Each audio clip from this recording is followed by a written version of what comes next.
The Sky Pirate's Daughter. In a world where islands floated among the clouds and airships danced through the skies, there lived a girl named Aria. She wasn't your typical kid from Nimbus Reach, a tiny floating island where most dreamed of quiet lives as merchants or scholars. Aria preferred the grease-stained chaos of her late father's workshop, fixing gadgets and dreaming of the adventures he used to spin into bedtime stories. Her father, Captain Orion, had been a legendary sky pirateer name, whispered in awe or fear, but to Aria, he was just Dad, the man who taught her how to tie a sailor's knot and wink at the stars. Aria's mother always said, "Your father's spirit lives in the wind," but Aria felt it most among his old tools and half-built contraptions. One rainy afternoon, while poking through a dusty chest, her fingers brushed against something cold. She pulled out a tarnished key, engraved with an airship symbol and a leather journal she'd never seen before. Her pulse quickened.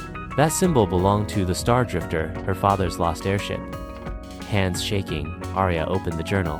Her father's familiar scrawl spilled across the pages, not bedtime tales, but real adventures, daring heists, hidden treasures, and a final, unfinished mission. The last entry stopped her cold. "My dearest Aria, if you're reading this, I'm gone, but my greatest treasure is still out there. It's not gold or jewels, it's something to save Nimbus Reach from the blight creeping through our skies.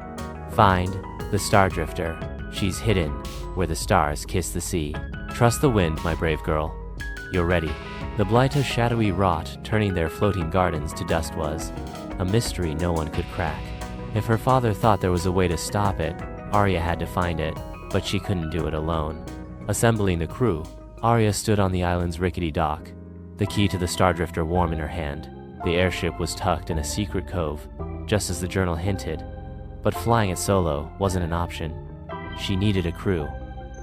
"Squawks, get down here," she shouted. A blur of emerald feathers swooped from the clouds, landing on her shoulder with a triumphant squawk.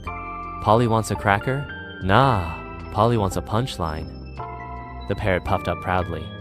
"Why did the airship dump the cloud? She was too flighty." Aria groaned, but a grin slipped out. Squawks had been her father's sidekick, and though his jokes were awful, his heart was gold. "I need a crew, Squawks. We're chasing Dad's last treasure." "Treasure, eh?" Squawks tilted his head. "Better not be another golden feather. Last time it was a shiny rock." Next, Aria tracked down Gizmo, the island's genius mechanic, in his cluttered workshop. He was elbow-deep in gears, his oversized goggles fogged with steam. When she pitched her plan, he blinked at her like a startled owl. "An airship? I'd love to study one, but, do I have to talk to people? I'm not good at words." Aria laughed. "Just keep the ship in the air, Gizmo. I'll handle the talking." Finally, she needed someone with sky smarts. That's when she spotted Captain Thorn at the tavern, a grizzled ex-pirate nursing a drink. He'd been her father's rival once, and his glare could curdle milk. "You want me on your crew?" Thorn snorted. "I don't take orders from kids." Aria stood tall. "Dad said you owed him a favor. Saved your life once, didn't he?" Thorn's scowl faltered.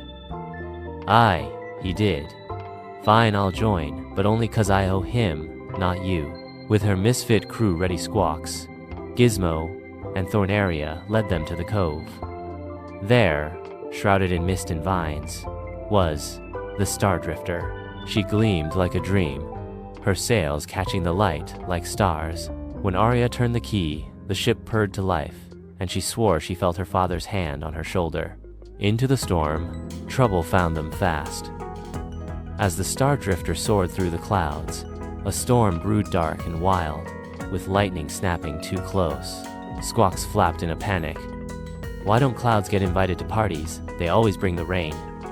"Not now, Squawks!" Aria yelled, wrestling the wheel. The wind screamed, threatening to tear them apart.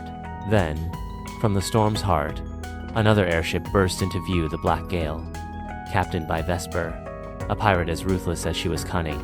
"Well, well," Vesper's voice crackled over the comms. "Orion's little brat, hand over the journal or I'll scrap your ship for parts." Aria's stomach dropped. How did Vesper know about the journal? She shot a look at Thorn, who nodded grimly. "She's been after your father's secrets forever. No time to think, just act." Aria remembered a trick from her father's stories. She yanked the wheel, sending the Star Drifter into a steep dive, skimming a floating island's edge before pulling up hard. The black gale, too clunky to match, spun helplessly in the storm. "Nice flying, kid," Thorn muttered, a rare spark of respect in his eyes. They'd won for now. As the storm cleared, Aria spotted a glow on the horizon where the stars dipped low, kissing the sea.